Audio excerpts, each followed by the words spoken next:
Rachel Reeves is telling us that Brexit is to blame for spending cuts and the lack of economic growth. That story may now be convenient for the government, but it's profoundly misleading. It's absolutely not an honest account of what's gone wrong. Of course, Brexit has made things worse from an economic perspective. It's damaged trade by adding significant friction to UK-EU trade flows. It's also raised costs, making the cost of living crisis worse. Now, we can say that it's good that politicians are finally admitting this. For too long, almost no politician dared to say it out loud. The sad truth is that this new honesty seems to come less from conviction than convenience. It's a useful story at a time when the government needs to justify why it can't spend money to eliminate poverty and improve public services. And it helps to explain away Britain's poor economic performance. The story works because it's tidy, a nice media-friendly soundbite. It gives us a single villain, a simple way to shift blame. But by the time of the referendum, Britain's economy was already hollowed out. Decades of neoliberal policy had dismantled our industrial base, handed essential services to private monopolies, and turned homes into speculative assets.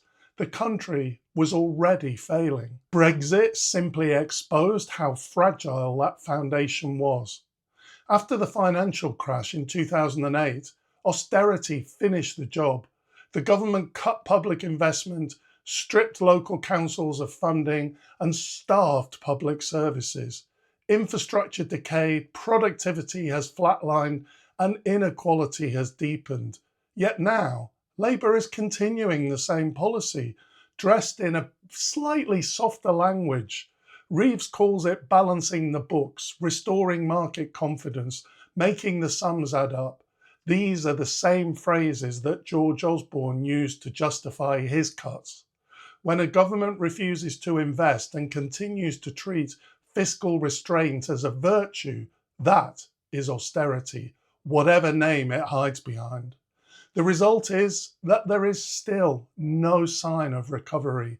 Growth remains stagnant, productivity barely moves, and public services are exhausted.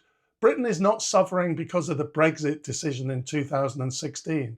It's suffering because the government since 2010 has refused to challenge the failed orthodoxy that markets know best and that the state must always tighten its belt. Reeves talks about fiscal rules as if they were natural laws, but they're political choices. And they're the same choices that have kept Britain stuck for 15 years. Blaming Brexit allows politicians to avoid those choices. It turns a structural crisis into a story of national regret. It even helps them because it makes the decline look inevitable, as if nobody is to blame. But this is not inevitable. It's the result of deliberate policy decisions that can be reversed. In that sense, the narrative is as misleading as the one that blames migrants for Britain's problems. Both turn complexity into a scapegoat, both hide the role of power, and both distract from the deeper sickness in the system itself. The truth is uncomfortable but clear. Brexit did damage Britain, but it didn't break it. The economy was already broken by decades of neoliberalism and more than a decade of austerity. The reason that there's still no recovery is that austerity never ended. It simply changed its name. Until we face that, the UK will go on pretending to fix the economy while continuing the very policies that destroyed it. Thanks for watching, and I'll see you next time.